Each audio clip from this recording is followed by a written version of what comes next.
To understand a cell, we sequence it. High-throughput technologies capture thousands of individual cells dividing and developing in real time, yielding massive matrices of genomic data.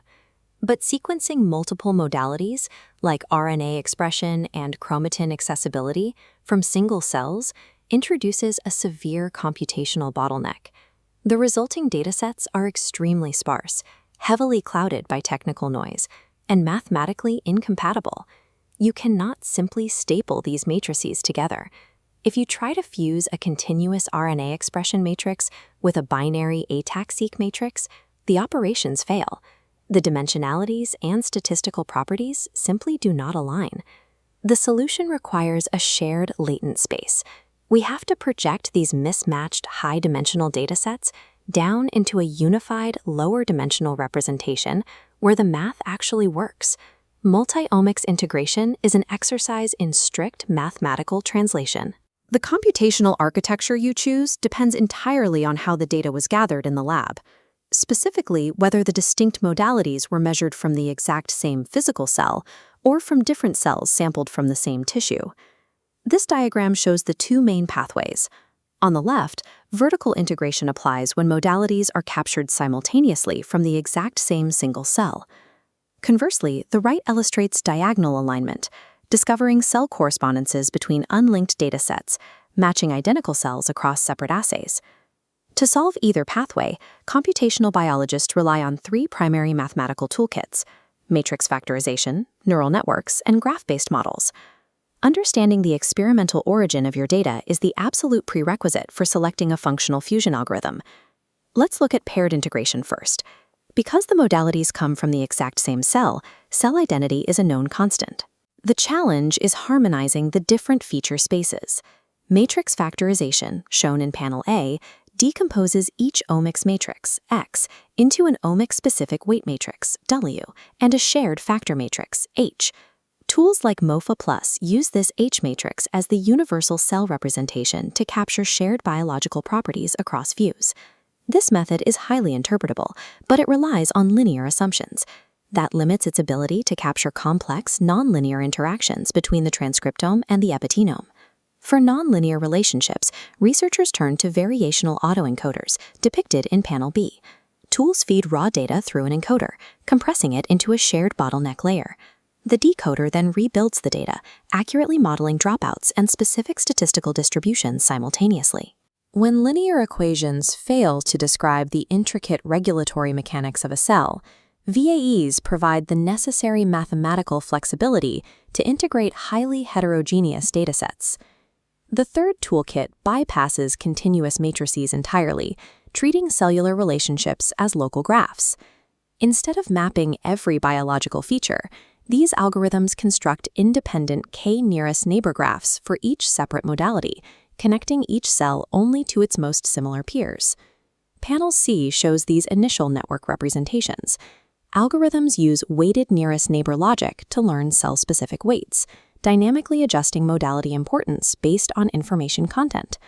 The separate graphs are then algorithmically merged into a single topological representation at the bottom.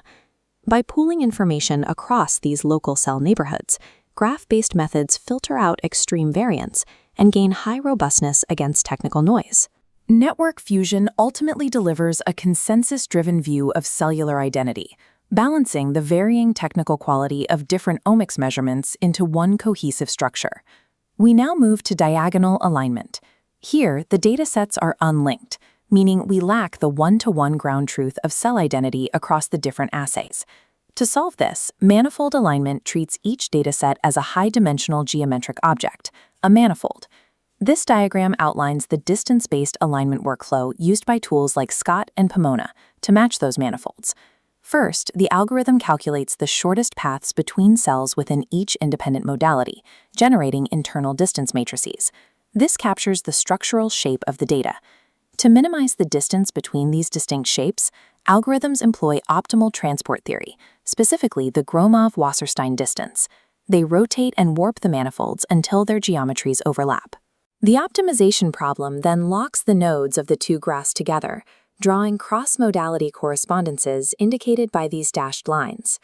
Manifold alignment matches the transcriptome of one cell to the epigenome of an entirely different cell by operating on a single assumption: consistent biological processes produce consistent geometric shapes. For high-complexity unpaired manifolds, deep learning provides a different solution: adversarial neural networks. This dual network structure, utilized in architectures like MAGAN, relies on generative adversarial networks to translate across domains. The system uses a generator network to translate one modality into a representation structurally indistinguishable from the other. Simultaneously, a discriminator network evaluates the output, forcing the generators to adjust until they produce seamlessly aligned latent spaces.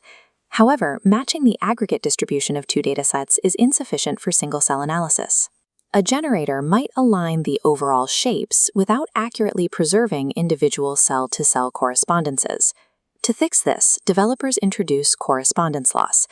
This mathematical constraint ensures that if a cell is translated into a new domain, it can be accurately mapped straight back to its original identity. By pitting algorithms against one another, adversarial networks successfully translate between unlinked biological domains without requiring paired samples. Integrating single-cell multi-omics comes down to a clear roadmap. Researchers must first identify their experimental origin, paired or unpaired, and then apply the correct mathematical paradigm. The choices present clear trade-offs. Matrix factorization offers straightforward interpretability. Variational autoencoders handle severe nonlinear complexity, and graph-based alignments excel at mapping local topology. Evaluating these unsupervised models remains an open challenge.